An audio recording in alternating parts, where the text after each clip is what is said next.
يسعد فؤادي كلما ذكر الحبيب ترنما، ذاك الذي رب العلا صلى عليه وسلم. السلام عليكم ورحمة الله وبركاته. ازيكم يا بنات؟ عاملين ايه؟ يا رب دايما تكونوا بخير. النهارده ان شاء الله هنعمل مع بعض كيكه سهله، وهي كيكه البرتقال بمقادير بسيطه وطريقه سهله قوي. هندخل بقى على المكونات اللي معانا. اول حاجه معايا هي 3 كوبايات دقيق وهنخلهم، وكوبايه ونص سكر، وكوبايه عصير برتقال، ونص كوبايه زيت على سمنه، معلقه كبيره كده سمنه اهو بالشكل ده، ومكمله بقيتها زيت. وعندي بشر برتقال وفانيليا وكيك شيف واربع بيضات. نقول تاني: 3 كوبايات دقيق وكوبايه ونص سكر، 4 بيضات وكوبايه عصير برتقال، ونص كوبايه زيت على سمنه، وكيك شيف وبشر برتقال وفانيليا. يلا نشوف اول حاجه هنعملها ايه. اول حاجه هعملها هحط البيض بتاعي هنا. حطيت 4 بيضات بالشكل ده.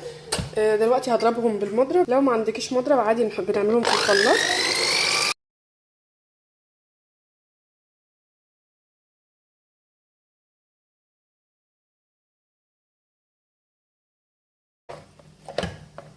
هحط بقى كوبايه ونص سكر،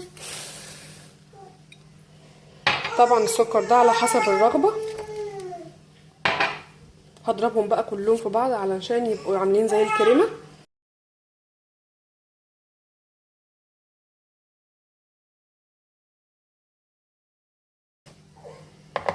بعد ما ضربتهم بالشكل ده هحط بقى بشر البرتقال.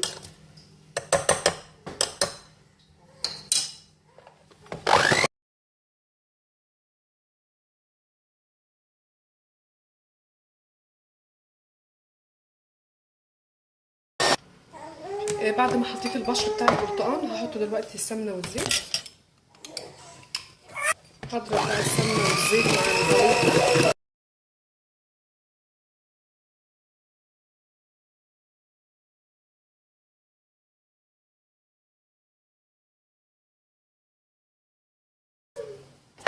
في الخطوه دي هحط شويه فانيليا. حطيت الفانيليا في الاخر. انا سبت الفانيليا للاخر عشان من كتر الضرب ما تمررش اهو بالشكل ده.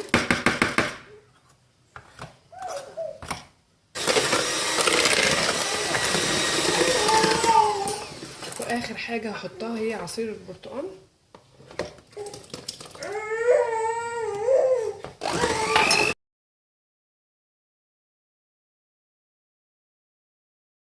واخر حاجه هحطها هي الدقيق.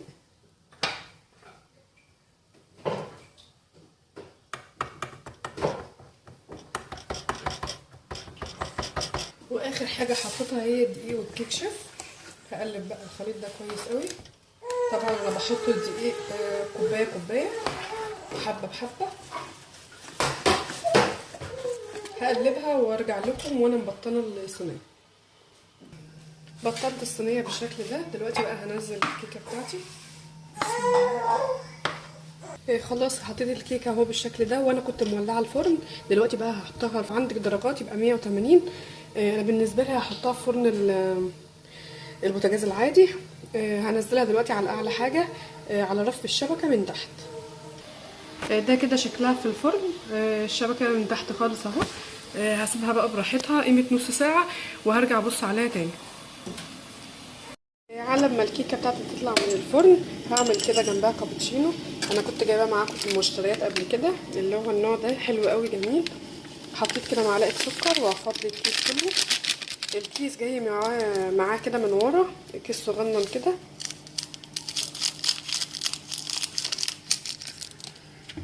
دلوقتي انا حطيت ميه سخنه في الكاتل، يا دوب حطيت بس حبه صغيرين كده في المج. هقلبهم بقى كويس لحد ما يعمل رغوه. هقلبهم وارجع لكم تاني. قلبته كويس جدا اهو. دلوقتي بقى هكمل ميه مغليه. طبعا اللي عاوز يحط لبن يحط بالشكل ده. شايفين الرغوه قد ايه؟ جميل جدا. دلوقتي بقى هطلع الكيكه بتاعتي واوريها لكم. وادي شكل الكيكه بتاعتي بعد ما طلعت من الفرن. طبعا انا اختبرتها بسكينه اهي نظيفه. دلوقتي عشان اطلعها لازم استنى عليها شويه تبرد عشان تطلع معايا خرطه وما تتفرفتش، فانا هستنى بس عليها كده 5 دقايق وهقطعها واوريها لكم شكلها في الطبق عامل ايه. وده شكل الكيكه كده بعد ما طلعت. بصوا هي طبعا سخنه اهو، هي جميله قوي وهشه وريحتها جميله قوي. تعالوا بقى افطروا معايا. اشوفكم بخير ان شاء الله في فيديو جديد. باي باي.